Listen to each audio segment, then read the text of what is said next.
Hey everybody, welcome! Today we are talking about language. This is great stuff. This is the real meat and potatoes of communication. I love it, and I hope you will too. Today we're going to talk about four main sections of language. We're going to talk about abstract language. We're going to talk about the concepts of divergence versus convergence. We're going to talk about linguistic relativism, and we're going to talk about gendered language. So let's dive in. We'll start off with abstract language. Abstract language is language that's based on general ideas, like sort of apart from details. You're talking about the abstract, the vague, the big picture types of things. These are mostly like big ideas and concepts. So think like tech convention presentation. They're not really telling you how the programmers made this platform work. They're not necessarily telling you where to plug in your little new unit. They're just telling you how this thing is and what the idea is behind it. So, language that's not abstract is language that is explicit and detailed. It's basically like explaining a project's requirements to an employee or another student that you're trying to help. We're trying to do this with this project. Step 1 is A, step 2 is B, step 3 is C. Make sense? So we have vague and specific. So we talk about sometimes having a level of abstraction. What kind of level of abstraction is it? Is it a high level of abstraction, or is it a low level of abstraction? So the easiest way to think of it is a high level of abstraction, is something that is vague. A high level of abstraction is vague, and a low level of abstraction is detailed. So competent communicators need to know when to use either one of these. So fortunately, we have a model to help us figure it out. So we have our level of abstraction. We have the abstraction ladder. The abstraction ladder is great. It really helps clarify some of this for us. So we have our ladder, and we can have a high level of abstraction, something that's very vague. There's a lot of abstraction. Something that's abstract is vague, so it has a high level of abstraction. And something that's very detailed has a low level of abstraction. There's not a whole lot of abstractness in that message. We say it has a low level of abstraction. And these can be super useful depending on the situation and the type of message that you're trying to send. So let's take some examples. If you have like praise or a general compliment to give someone, or maybe you want to avoid conflict, you want to be like, yeah, great job. That's a real high level of abstraction. It's vague. Great job about what? I don't know, right? And it can really do well to offer some praise, a general compliment, or if you want to just avoid, like, what do you think of that? And you might shrug your shoulders and say, meh. It's pretty vague, right? Instead of just coming right out and saying you don't like it. And then for a low level of abstraction, we might want to employ that when we're requesting a behavior change from someone, or like another sensitive subject, right? Like the boss shows you, hey, look at this new project. What do you think? And the boss is excited about it, and you like your boss. You don't want to say, I think it's horrible, if you think it's horrible. So you might do something, you might say something a little more vague. You'd be like, that idea? Okay, sure is different. It might work, but if your boss saw that look on your face and said, okay, tell me, really, what do you think? You might say, okay, I think step 3 of this plan might need some help. And I've used this in a number of different situations.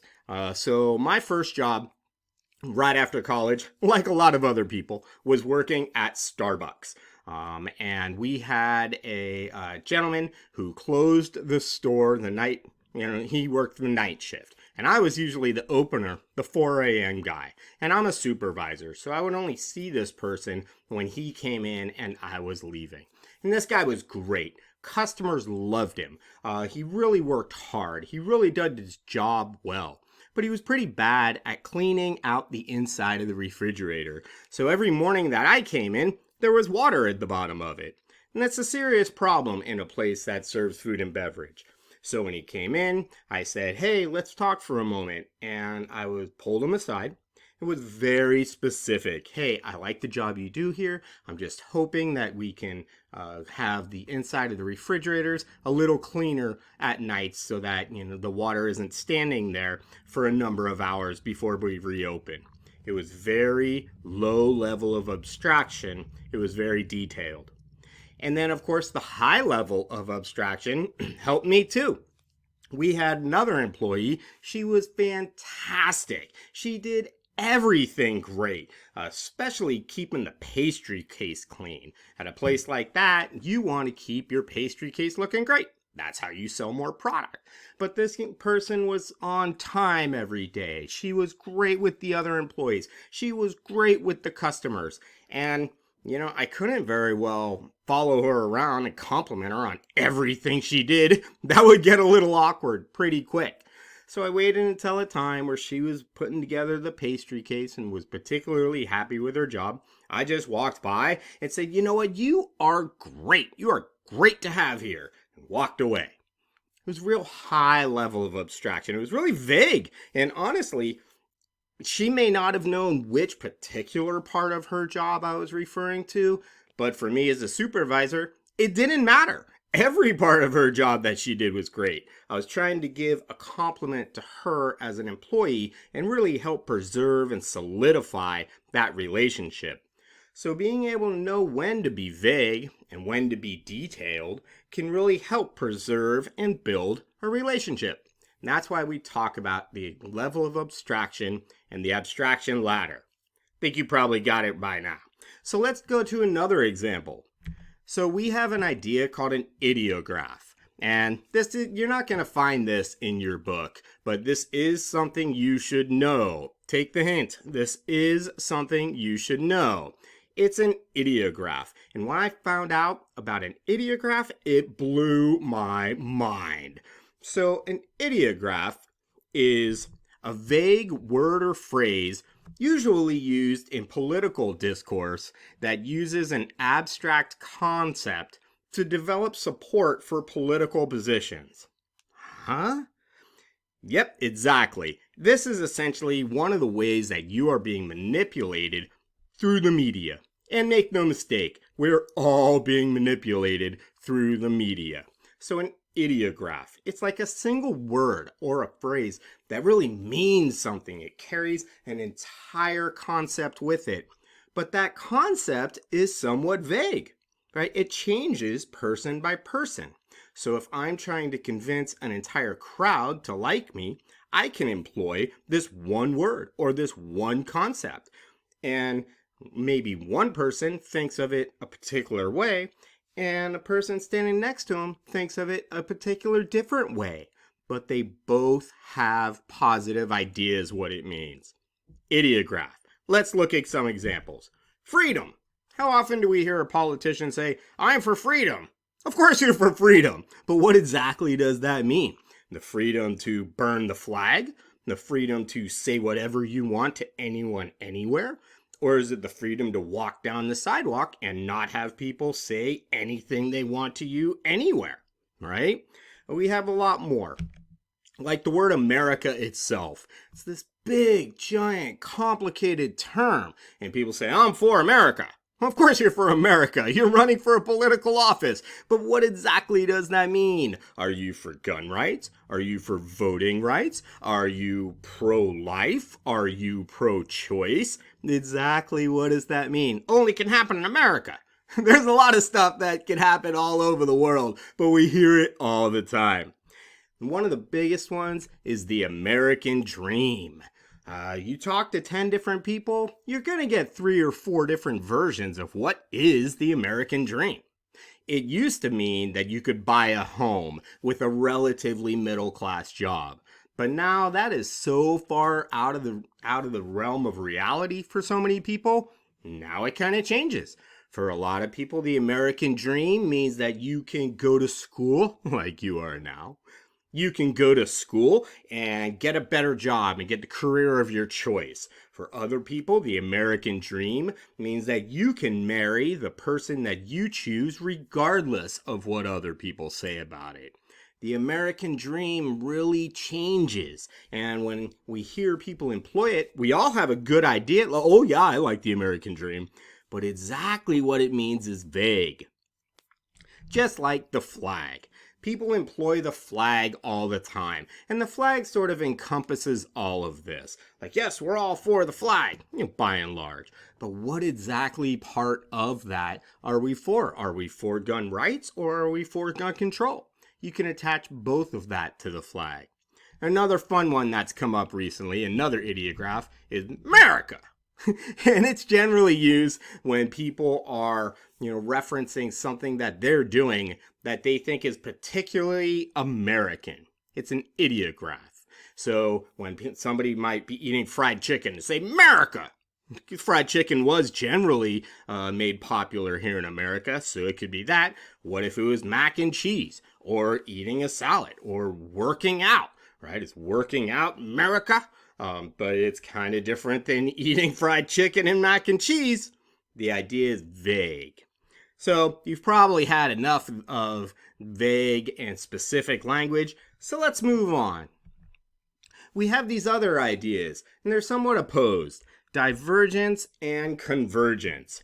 So divergence and convergence are two ideas that happen on a scale that basically focus on language that has a varying amount of mirroring to either come together or separate, right? Like mirroring, like you're doing the same thing as someone or you're doing something different than someone else. This can be nonverbal, but now let's just think about it in language. So imagine you're enjoying talking to someone. So you're trying to send those bonding signals, those signals that say, yeah, we're alike. So you might be using some of the same terms that that person is. You might be using a speaking pace similar to that person. If they're speaking pretty slow and you're getting along and you want to enhance and cement that good relationship, you might speak pretty slow too. And just the opposite. If a person's speaking quickly, we will automatically start to mirror that and start to speak faster. When we're not enjoying a conversation, we'll do the exact opposite. We'll start sending separation signals that say we are not alike. So if you're not enjoying a conversation with someone and they're speaking quickly, you might speak slowly. If they're using a particular type of slang, you might use non-slang language. Like, let me give you an example. If I'm talking to a student and we're having a great conversation and the student's using a particular type of slang that I'm familiar with, like with cool or whatever it might be, I might be prompted without even thinking about it to start describing things as cool. But if I walk 10 feet away and start talking to one of my coworkers, another instructor, and they're using academic language and they're talking about things like the abstraction language or the abstraction ladder and the ideograph, I might also start using that academic type language. We change incredibly quickly. But this isn't always bad to make it a little more confusing. I teach these classes in our prison systems, the California State Prison System. And sometimes I converge, I show a little bit of difference to invite someone to be more like us. For example, if I have a student who is in our class and they're using a lot of slang, they're using a lot of prison terms, I might use some academic terms as an invitation to come and be more like our group. And I'll give you a couple of examples. Say you're at a party and there's 3 of you standing in a circle. Another person walks up and you don't know that person. Typically, people would open their shoulders a little bit to include that third person, now to make a little circle. And say that new person says something fun and interesting right off the bat. Oh wow, cool. Everybody likes that person. A little bit right off the bat. We're making eye contact. We're using our head nods. We're speaking in a tone that that person was also speaking. But just the same as if it went the other way, a person walks up at the party and the three of you that are standing in somewhat of a triangle open your shoulders to invite that person to come join you. You're diverging at the moment, and they say something that's offensive. Maybe they tell a joke that's just not your flavor. And the three of you might look to each other and converge. You would use language or just the pronunciation of language different from this person to try to send the signal that that really wasn't okay. And if the new person into your circle just doesn't get the idea, you might actually start to turn away and turn your shoulder to that person. You would be converging. And the good news is, this stuff works in interviews. So if you're in an interview and your interviewer is speaking quickly, you speak quickly. If they're speaking slowly, you speak slowly. If they lean forward, you try to diverge. You try to come together. They lean forward, you lean forward. They lean back, you lean back. And a real interesting thing starts to happen. That interviewer just starts to feel like the two of you are really understanding each other. Your interview goes great. Just beware that you don't want to use too much slang or jargon, especially in an interview. It can help in a social situation, but not so much in a work situation. Slang are words that are specific to a social group. Jargon are words that are specific to a work group. Check out your book. It does a pretty good job explaining them. So let's take another look at a pretty large idea called linguistic relativism. This one's kind of heavy, so stick with me.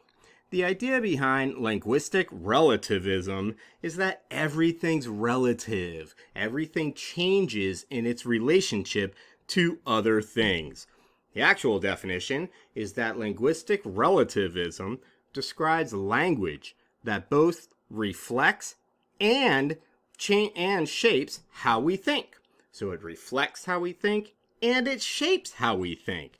It's pretty influential. In fact, it influences how we experience the world in all kinds of ways.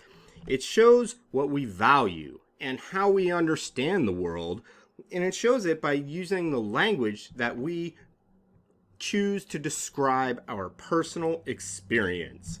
You remember the translation and generative models of communication? This is where it's coming in right now. The very specific words that we choose shows a lot about us, and it shows a lot about how we look at the world. Let's look at some examples. We have time. People can describe on time as being good, or maybe like wasting time as being bad. Either one of those they reflect that the speaker has a very high opinion of time and their increments of time are very small. It also reinforces that opinion when they say things like, "We're wasting time," because it's just keeping them in that mindset that time is something super valuable that might be wasted. We hear it when we talk about old things versus new things. Old things could be stale instead of saying something's proven. Oh, it's a proven technique. Oh, it's a stale technique. It's old. Nobody ever does that anymore, right? Would show that you value new versus you value something that's proven. We see it when we hear gendered language and how people think about gender. Like we might hear a phrase, someone might say, "Yeah, that's the right man for the job," versus saying something like, "Well, that's the right person for the job."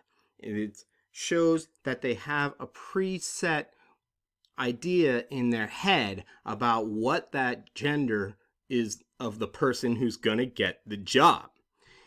And we also might think about it as to how we would go when we're going to the DMV, how we would talk to people. I used to wrestle in high school, and I used a lot of wrestling terms. So when I was younger, I might have said things like, "I'm going to go to the DMV and wrestle with them and get my permit." Well, you might imagine how that interaction would go. I would walk up, I would use very forceful language, I would look at them directly in the eye. They might think I'm kind of an idiot because I'm trying to intimidate them and I'm at the DMV. The interaction may not have gone very well. Versus now, when I think about and talk about communication and the human experience, I actually caught myself a little while ago saying, yeah, I'm going to go talk to these poor, overworked, underpaid people at the DMV and see if I can get this paperwork straight for my registration. And you might imagine, when I walked in, that mindset actually changed how I communicated with those folks at the DMV. And you also might imagine I had a significantly more positive interaction. Both of them true stories. So let's take a quick look at gendered language. Let me be really clear. We hear a lot about the difference between men and women. Men talk like this, and women talk like that. These differences and how people are talking about the differences are very generalized. Like, they do exist, but only on the large scale, like if you take 1,000 people, the average. Personally, when I do those quizzes of how do you communicate, I always come up that I communicate like a woman, which is just fine, but that's what they said that I'm doing. Versus my partner, she always gets that she's communicating like a man. These things are a little outdated, and our society is progressing and changing, but the terms that we hear are still a little old. We have to remember that people are individuals, and our communication styles, they vary by region. And here's an interesting hot tip. New research suggests that gender may not be as binary as we think, as male and female, two different things. The research suggests that gender and how we think of gender actually happens on a sliding scale. Like, you lean very far toward being masculine, or you lean very far toward being feminine. And your language choice can change in a whole bunch of different situations where you land on that scale. So let's take a couple other fun things about gendered language. First of all, 40% of the world's languages are not gendered. They don't have gendered pronouns like he, him, his, hers. Other languages, like Spanish or Italian, almost everything in the language is gendered. The word for table might be female, whereas the word for hand might be male. It seems to permeate every part of the language. Doesn't necessarily show that one language is sexist and one language isn't. It just seems to be how humans develop their language. The important part is to know that you are using gendered terms. Know that you are using gendered language, and that it could have subtle, unintended meanings oftentimes. And we get a good example with the term we hear a lot now in popular culture, females. The term itself is demeaning. We don't often think of it as demeaning, but if you think about how it's being used, it's pretty demeaning. So we use females and males to describe animals. We don't use men and women to describe people. And a good example is this. I was teaching at the jail, and I was teaching this lesson, and I had a good person in class trying really hard to be a better person, and he didn't like hearing this at all. He said, no, man, I love women. I super respect women. But still, sometimes, like if I see a group of females standing over there, I may tell my buddies, hey, I'm going to go run up on this group of females and try to talk to them.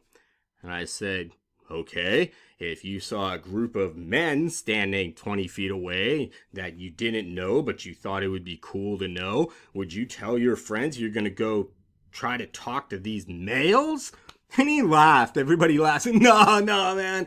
I wouldn't say I was going to run up and talk to a group of males. So, all right. How about your grandmother? Would you think of your grandmother as a female? He was like, no, my grandmother's not. Oh. right? Because the language is somewhat, well, it's demeaning. It could be a little offensive. When we use the term females, we're putting the fact that they are a female gender before the fact that they're a human being. It's complicated. Think about it. You don't necessarily have to agree, but that's what the research shows. So that's what we've gone over today. We've talked about abstract language. We've talked about the difference between divergence and convergence. We discussed the heavy and complicated world of linguistic relativism, and we explored some concepts around gendered language. Thanks for your time.